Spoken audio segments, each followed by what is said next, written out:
সম্মানিত প্রিয়স, হাদিস দ্বারা হাদিসের অর্থে আল্লাহর রাসূল সাল্লাল্লাহু আলাইহি ওয়াসাল্লাম বলেন যে মুনাফিকের পরিচয় হলো তিনটি। মুনাফিকের পরিচয় তিনটি। এক নম্বর, সে মিথ্যা বলে, অঙ্গীকার ভঙ্গ করে এবং আমানতের খেয়ানত করে। যদিও সে রোজা রাখে, যদিও সে নামাজ পড়ে, যদিও সে নিজেকে মুসলমান বলিয়া মনে করে। মুসলিম শরীফের হাদিস। মুসলিম শরীফের হাদিস দ্বারা প্রমাণিত যে যে মিথ্যা বলে, যে আমানতের খেয়ানত করে, ওয়াদা ভঙ্গ করে, সে মুনাফিক, যদিও সে নামাজ পড়ে, রোজা রাখে কিংবা মুসলমান বলে নিজেকে দাবি করে। আজকের এই হাদিসটি বলার উদ্দেশ্য ছিল, গতকালকে আমাদের দরবারে একজন ভক্ত প্রশ্ন করেছিল যে আমাদের সমাজে একটা হাদিস প্রচলিত রয়েছে যে দিনে 5 বেলা নামাজ পড়লে আপনি যতই গুনাহ করেন সব মুছে যাবে, সব সাফ হয়ে যাবে। ওই হাদিস ব্যাখ্যা করতে, দিনে 5 বার গোসল করলে যেমন মানুষটা পরিষ্কার হয়ে যায়, 5 বেলা নামাজ পড়লেও তেমনি মানুষটা বেগুনা হয়ে যায়। এবার আমি মুসলিম শরীফের হাদিস দিয়ে প্রমাণ দিলাম। মুসলিম শরীফের হাদিসও বলতেছে, যদি সে নামাজ পড়ে, রোজা রাখে, মুসলমান বলে দাবি করে, কিন্তু তার মাঝে যদি 3টি আলামত থাকে, তাহলে সে মুনাফিক।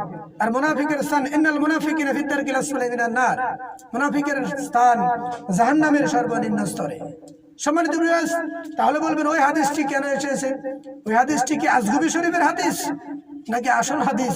ইনশাআল্লাহ পরবর্তীতে তার উপর কিছু ব্যাখ্যা দেওয়ার চেষ্টা করব।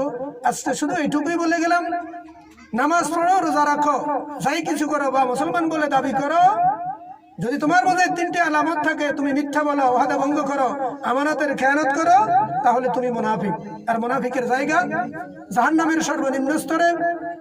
আর জাহান্নামের সর্বনিম্ন স্তর তো বুঝেন, কাফেরেরও নিম্নভাগে, কাফেরের তো একটা স্থান আছে।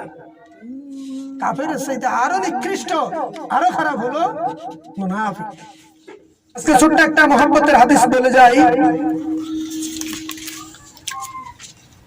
আল্লাহ রাসূল সাল্লাল্লাহু আলাইহি ওয়াসাল্লাম বলেন, বেহেশতের মধ্যে কতগুলি ইয়াকুত পাথরের স্তম্ভ আছে, এই স্তম্ভগুলির উপর জবরদস্ত পাথরের কতগুলি কক্ষ নির্মিত আছে।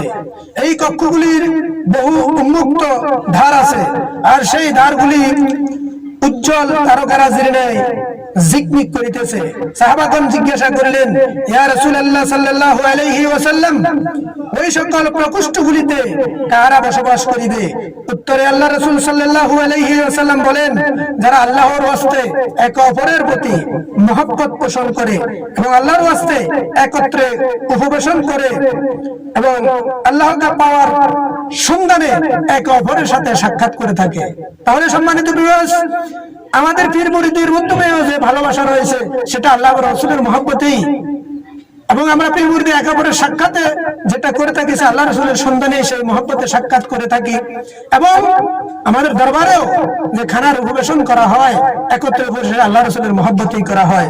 তাহলে আল্লাহ রাসূল সাল্লাল্লাহু আলাইহি ওয়াসাল্লামের হাদিস দ্বারা প্রমাণিত, যারা আল্লাহর ওয়াস্তে একে অপরকে মহব্বত করে, আল্লাহর ওয়াস্তে একে অপরে একত্রিত হয়ে খাবার দাবার করে, উপবেশন করে এবং আল্লাহর ওয়াস্তে আল্লাহর সন্ধানে একে অপরের সাথে সাক্ষাৎ করে, তারা জান্নাতের ওই উজ্জ্বল নক্ষত্র তারকারাজির নয় ঝিকমিক করা প্রকোষ্ঠগুলিতে বসবাস করবে। আল্লাহ পাক আমাদের সকলকে বুঝে শুনে এই আল্লাহর ওয়াস্তে ভালোবাসা এবং মহব্বত করে একত্রে উপবেশন করার তৌফিক দান করুক। সবাই বলে আমিন।